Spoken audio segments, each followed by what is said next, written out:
right, Lexi, how are you doing today?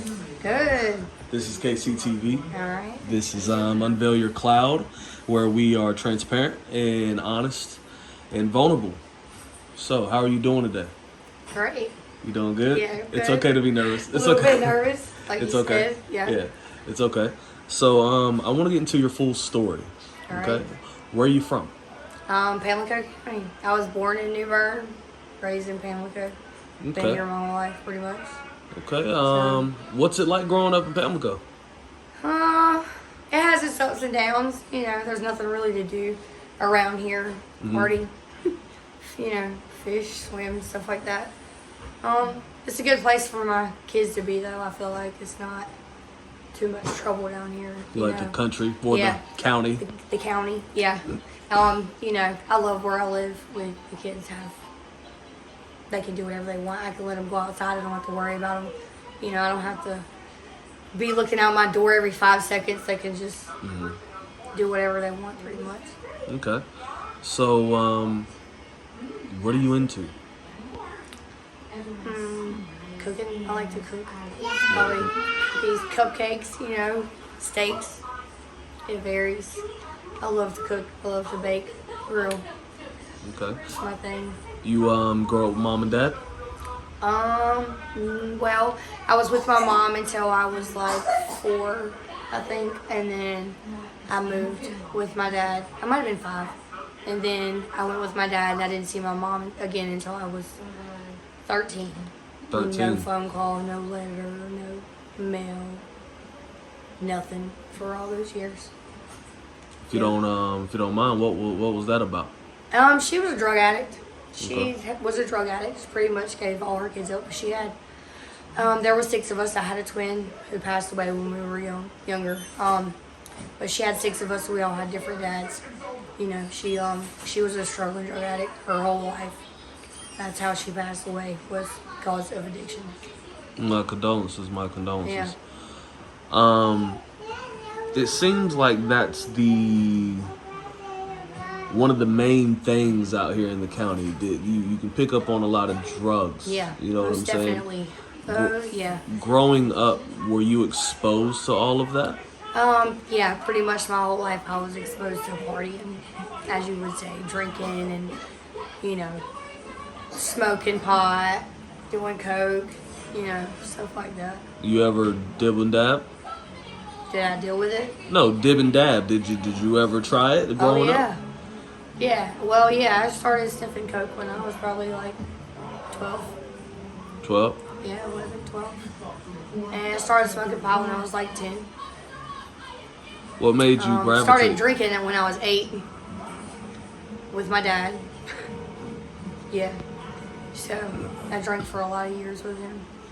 You know, smoked pot with him. Okay. If you okay?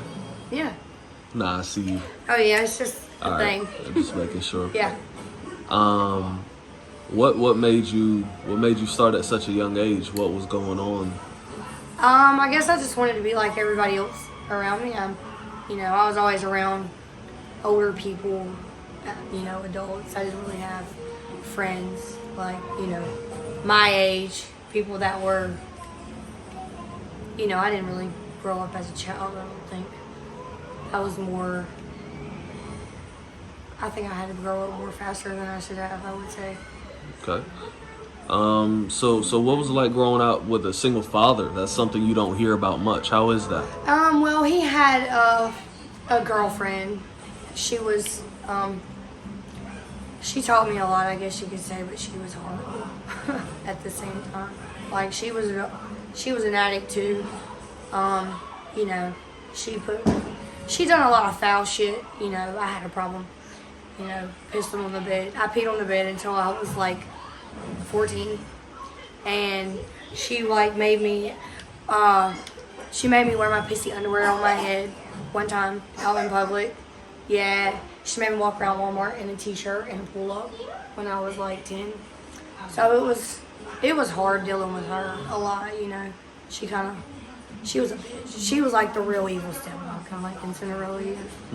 Yeah, she was one of those. So that's what that was like. You know, my dad was gone a lot. He was an alcoholic. He was, you know, if he wasn't at work, he was all drinking. And sometimes I would go with him, you know. I guess it all just depended on how he felt, you know. But I was with her a lot. It was hell. Yeah. Okay. Your dad ever checked that? Nah, not really. He didn't really. I don't know. My dad was always he was a hard person to deal with anyways. You know, he would fight her a lot. But it weren't because of me. It was whatever they had going on. I don't think he ever really paid attention to what was going on with me and her. I don't think he really, not that he didn't care. I think he was just more into drinking and partying, and Okay. I was kind of just, you know, there. So with all these things being exposed to you, how was high school? How was dealing with high school? I didn't get to go to high school very long. I made it maybe one semester. Maybe, I don't even think I made it a whole semester. I skipped one day, me and two other girls, and one of them was black. And my dad found out about it, and he would not let me go back to school. So they took, you know, the state took him to court, of course. And he pretty much told them was not going back to the high school. And they court ordered I get my GED. And so I started going to community college to get my GED. And then he wouldn't let me go out there anymore. So I still got my GED. It just took a little while. I had to get out. You know, I ended up getting pregnant and moving in with my baby daddy's parents. And I got my GED and, you know, started to try to get my shit together. So you put emphasis on there was a black student, a black friend. Yeah, my dad was really, really racist. Is really, really racist. Has always been really racist. And when he found out that I was skipping with niggers and hanging out with them, you know, he was not having it. You know, I never got to listen to rap music or watch movies with blacks in it until I got my own shit, you know. I started getting older. How did that affect you? It was rough because for a long time I really thought I was racist. You know, I got beat up a few times. I jumped a few times, you know. Fought a lot for a while there. Then I realized I was wrong. You know, what I was taught was wrong. You know. How'd you figure that out? I don't really know. So, how did you find out that racism wasn't an okay thing? Pretty much just hanging out. I started, like I said, you were one of my first, like, friends. You know, I met you at the store. You're always... I was legit your first black friend? Yeah. You know, I met you working at the store, and you would come over and play your game and shit. You know, it was... Yeah. That's how I realized. And then I started working, and there were black people that I worked with, and they always had the best lot, you know. I started hanging out with them. Yeah, good weed. I started hanging out with them and smoking with them and, you know, getting bud from them. And I was like, damn. Like, my whole shit's fucked. I'm all wrong. Like, I started realizing. And then, you know, certain events would happen, and I started realizing that I could call on family that wouldn't be there because I had a mixed child, and I could call on friends of mine that were black, and they would be there. Like you. I needed wet wipes that one time. Yeah, my daughter was mixed. I couldn't get my family to help me. And you brought me wet wipes.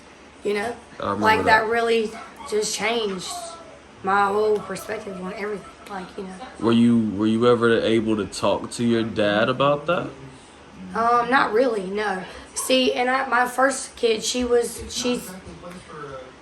mixed, but she's not mixed with black. She's one be Indian, and she's, you know, her dad looks black, but he's an Indian.